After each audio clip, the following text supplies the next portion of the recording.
नमस्कार, मैं हूं पूजा। फटाफट 30 खबरों में आपका स्वागत है। खबरों की ओर बढ़ने से पहले आपके शहर से हमारा बुलेटिन देख रहे हैं, हमें कमेंट करके जरूर बताएं, जिसके बाद आपका नाम हमारे बुलेटिन के अंत में दिखाया जाएगा। चलिए अब जानते हैं देश प्रदेश की प्रमुख खबरें। बांग्लादेश के विदेश मंत्री खलीलुर रहमान ने अपने पहले भारत दौरे पर विदेश मंत्री एस जयशंकर और एनएसए अजीत डोभाल से मुलाकात की। उन्होंने शेख हसीना और पूर्व मंत्री असदुज्जमा खान के प्रत्यर्पण का अनुरोध दोहराया, लेकिन भारत ने जवाब नहीं दिया। दोनों देशों ने संबंध सुधार पर सहमति जताई और शेख हसीना के मुद्दे को रिश्तों में बाधा न बनने देने पर जोर दिया।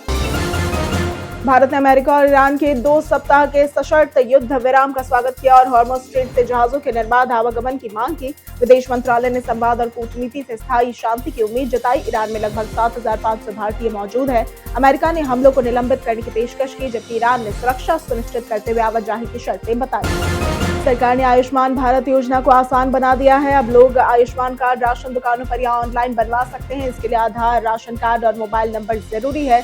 योजना के तहत पात्र परिवारों को हर साल 5 लाख रुपए तक का मुफ्त इलाज मिलता है, जिसमें सरकारी और प्राइवेट अस्पतालों में कैशलेस इलाज, गंभीर बीमारियों और ऑपरेशन का खर्च भी शामिल है।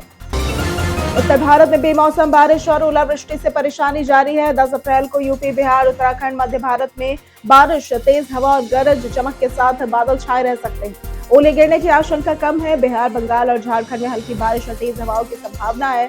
मध्य भारत में कुछ जगहों पर ओलावृष्टि जारी रह सकती है। तापमान 2 से 4 डिग्री सेल्सियस तक घट सकता है। कांग्रेस ने प्रधानमंत्री मोदी पर अमेरिका, इजरायल और ईरान के युद्ध विराम में पाकिस्तान की मध्यस्थता को लेकर निशाना साधा। जयराम रमेश और सलमान खुर्शीद ने कहा कि मोदी सरकार विश्व मंच पर पाकिस्तान को अलग थलग करने और आतंकवाद के समर्थन को उजागर करने में नाकाम रही। उन्होंने पापा ने वॉर रुकवा दी मीम का संदर्भ देकर विदेश नीति और कूटनीति की आलोचना भी की। असम विधानसभा चुनाव से पहले मुख्यमंत्री हेमंत बिस्वा शर्मा के गोमांस बयान ने राजनीति में तूफान मचा दिया। उन्होंने कहा कि गोमांस खाना निजी जगहों तक सीमित होना चाहिए, सार्वजनिक स्थानों और मंदिर के पास नहीं। विपक्ष से भाजपा की दोहरी नीति बता रहा है। पहले शर्मा ने सार्वजनिक रूप से गोमांस खाने पर सख्त चेतावनी दी थी, जबकि असम कानून निजी सेवन की अनुमति देता है। राघव चड्ढा और आप के बीच विवाद के बाद चड्ढा ने सोशल मीडिया पर अपनी रील शेयर कर नई पार्टी बनाने का दिलचस्प विचार व्यक्त किया। आम आदमी पार्टी ने उन्हें राज्यसभा उपनेता पद से हटाया और बोलने पर भी रोक लगा दी। राघव चड्ढा पर बीजेपी के प्रति नरम रुख, महाभियोग में हस्ताक्षर न करना और केजरीवाल की गिरफ्तारी समय गैर मौजूद रहने के आरोप है। उन्होंने किताब द 48 लॉज ऑफ पावर के जरिए संकेत दिए। दिल्ली हाई कोर्ट ने पत्रकार राना अयूब के 2013 से 2017 के ट्वीट्स को बेहद अपमानजनक, भड़काऊ और सांप्रदायिक करार दिया। कोर्ट ने दिल्ली पुलिस और एक्स को कार्रवाई का निर्देश दिया और अयूब, एक्स तथा पुलिस को नोटिस जारी किया।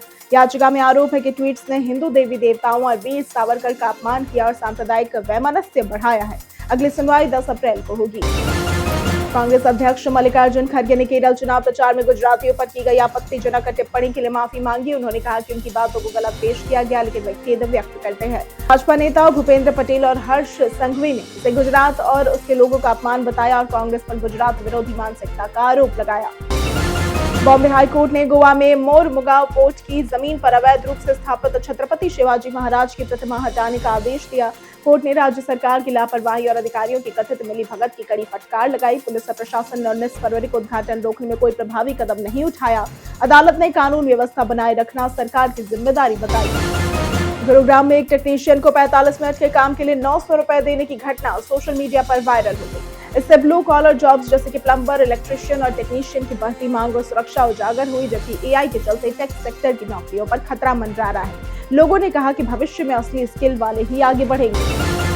कर्नाटक में कर्नाटक स्टेट बोर्ड के 93% छात्रों ने तीसरी भाषा के रूप में हिंदी चुनी, जो कुल 7.5 लाख छात्रों को दर्शाता है। नई शिक्षा नीति के त्रिभाषा फॉर्मूले के तहत अंग्रेजी, स्थानीय भाषा और तीसरी भाषा का विकल्प है। इससे हिंदी की लोकप्रियता बढ़ी और भाषा विवादों को कम करने का प्रयास किया जा रहा है, जबकि तमिलनाडु में कुछ विरोध अभी भी जारी है। सुप्रीम कोर्ट ने शबरीमला मामले में कहा कि आज की परिस्थितियों में जनहित याचिकाओं का दुरुपयोग बढ़ गया है और निजी एजेंडे के लिए मुकदमे दाखिल किए जा रहे हैं। पीठ ने बताया कि मूल याचिकाकर्ता अयप्पा भक्त नहीं थे। सीजेआई सूर्यकांत ने चेतावनी दी कि अदालतें अब जनहित याचिकाओं पर सतर्क है और धार्मिक मामलों में न्यायिक दखल की सीमा तय करनी होगी। कांग्रेस नेता पवन खेड़ा ने असम के सीएम हेमंत बिस्वा शर्मा और परिवार पर लगाए आरोपों के मामले में गिरफ्तारी से बचाव के लिए तेलंगाना हाई कोर्ट से अग्रिम जमानत मांगी है। उन्होंने आरोप लगाया कि शर्मा की पत्नी के पास अनघोषित पासपोर्ट और संपत्ति है। प्रियंका गांधी ने उनका समर्थन किया और मामले में गुवाहाटी पुलिस ने उन्हें 175, 35 और 318 धाराओं के तहत नोटिस भेजा है। पुडुचेरी विधानसभा चुनाव 2026 के दौरान बीओसी सरकारी स्कूल पोलिंग स्टेशन पर नीला नामक रोबोट ने मतदाताओं का स्वागत किया। कोयम्बटूर से विकसित ये इवेंट आधारित रोबोट अंग्रेजी और तमिल में बोल सकता है, वॉइस फीचर के साथ मतदाताओं की मदद करता है और इसके माध्यम से टेक्नोलॉजी का नया रंग देखने को मिला। मतदान पुडुचेरी, केरल और असम में सुबह 7 बजे से ही शुरू हो गया था। इजराइल के प्रधानमंत्री बेंजामिन नेतन्याहू ने अमेरिका और ईरान के 2 सप्ताह के युद्ध विराम के बाद कहा कि ये नाजुक है और इजराइल किसी भी समय सैन्य कार्रवाई फिर से शुरू कर सकता है। उन्होंने हिजबुल्लाह पर हमले जारी रखने की चेतावनी दी। लेबनान में इजरायली हमलों में मृतकों की संख्या 254 हो गई, जिसे मानवीय संकट गहरा रहा। गाजियाबाद मेरठ के गिरोह ने किडनी और लिवर ट्रांसप्लांट अवैध रूप से किए। पुलिस को टेलीग्राम ग्रुप से जानकारी मिली कि 643 सदस्य किडनी डोनर और 700 लिवर डोनर से जुड़े थे। बागपत के परवेज सैफी को 9.5 लाख रुपए के साथ जेल भेजा गया। गिरोह का सरगना डॉक्टर रोहित और सहयोगी अफजाल अली, राजेश आदि शामिल थे, जिन्होंने ऑपरेशन थिएटर में ट्रांसप्लांट किया था। अमेरिका में 21 साल के पाकिस्तानी नागरिक मोहम्मद शाहजेब खान ने न्यूयॉर्क में यहूदियों को निशाना बनाकर बड़े हमले की योजना कबूल की।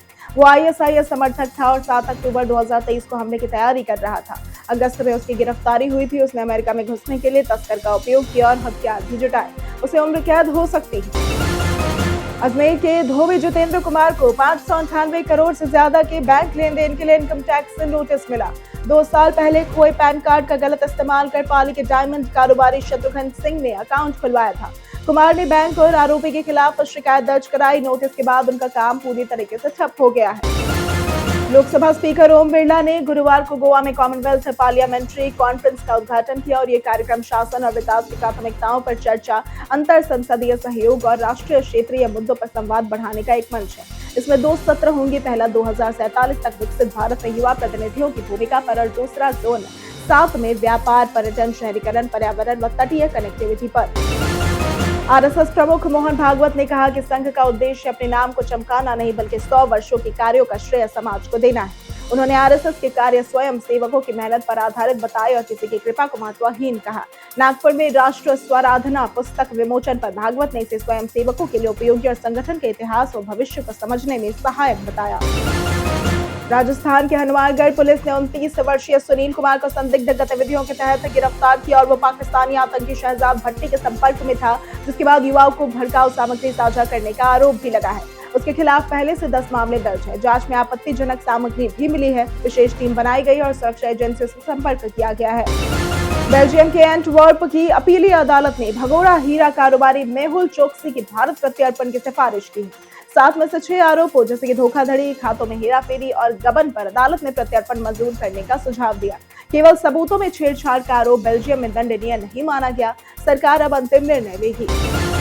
फिल्म धुरंधर 2 बॉक्स ऑफिस पर सफल होने के बावजूद विवादों में घिर चुकी है। पहले south film maker Santosh Kumar ने स्क्रिप्ट चोरी का आरोप लगाया था। त्रिमूर्ति फिल्म्स ने फिल्म में उनके गाने ओए ओए के बिना अनुमति इस्तेमाल के लिए आदित्य धर और 2062 स्टूडियोज के खिलाफ मुकदमा दायर किया है। कंपनी ने रोक, हर्जाना और कानूनी राहत की मांग की है। प्रधानमंत्री नरेंद्र मोदी ने पीएम मुद्रा योजना की 11 वर्ष पूरे होने पर कहा कि इस योजना ने भारत में उद्यमशीलता को मजबूत किया, लोगों को अपने सपने पूरे करने का आत्मविश्वास और साधन दिए। MyGov इंडिया ने बताया कि छोटे ऋण और स्थानीय पहल से असली आर्थिक बदलाव संभव होता है। योजना ने युवाओं और महिलाओं पर सकारात्मक प्रभाव डाला है।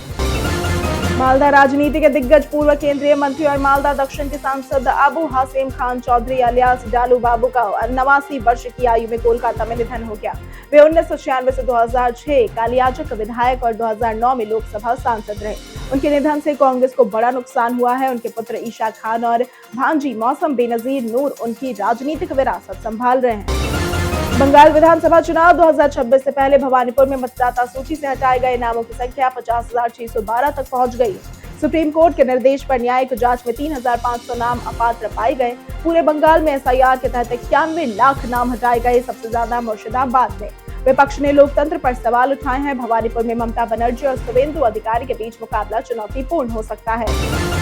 चुनाव आयोग ने विधानसभा चुनाव में निगरानी व्यवस्था को एआई तकनीक से और सख्त किया है। बूथ के अंदर अधिक लोग या ईवीएम के सामने अधिक समय तक खड़े होने पर सिस्टम तुरंत अलर्ट देगा। प्रत्येक बूथ में कैमरे होंगे और लाइव वीडियो केंद्रीय कंट्रोल रूम में देखा जाएगा। फ्लाइंग स्क्वाड, पुलिस और केंद्रीय बल जीपीएस के साथ निगरानी करेंगे ताकि मतदान निष्पक्ष और पारदर्शी हो सके। बॉलीवुड एक्ट्रेस जरीन खान अपनी मां परवीन खान के निधन से गहरे शोक में है। लंबे समय तक बीमार रहने के बाद 8 अप्रैल को मुंबई में उनका निधन हो गया। जरीन ने सोशल मीडिया पर मां की स्वास्थ्य स्थिति की जानकारी साझा की थी। परवीन खान की हार्ट सर्जरी 2016 में ही हुई थी और उनका अंतिम संस्कार वारसोवा में करीबी लोगों की मौजूदगी में हुआ। भारतीय एयरटेल का 449 रुपए वाला पोस्ट पेड प्लान 30 दिनों के लिए unlimited calling, 300 GB high speed 4G या 5G डेटा, रोजाना 100 SMS और OTT बेनिफिट्स तक देता है। इसमें गूगल वन क्लाउड स्टोरेज, जियो हॉटस्टार, एडोब एक्सप्रेस प्रीमियम और एयरटेल एक्सट्रीम प्ले भी शामिल है। प्लान GST सहित उपलब्ध है और अतिरिक्त सिम कार्ड विकल्प के साथ एयरटेल ब्लैक सेवा में भी ऐड किया जा सकता है। बीते दिन जिन लोगों ने हमारे वीडियो पर कमेंट किया था उनके नाम है देवी सिंधु, रहीश कुमार, सुधीर महतो, अमीर मलिक, मनोज ठाकुर, लाल बाबू सहनी, जितेंद्र जायसवाल, तौफीक अहमद, रविंद्र झा और संतोष कुमार। इसी के साथ बढ़ते हैं आज के सवाल की। आज का सवाल है, आपके क्षेत्र में बिजली व्यवस्था कैसी है? आप अपना जवाब हमें हमारे कमेंट सेक्शन में लिखकर जरूर बताएं। आज के लिए सिर्फ इतना ही। हमारे साथ बने रहने के लिए धन्यवाद।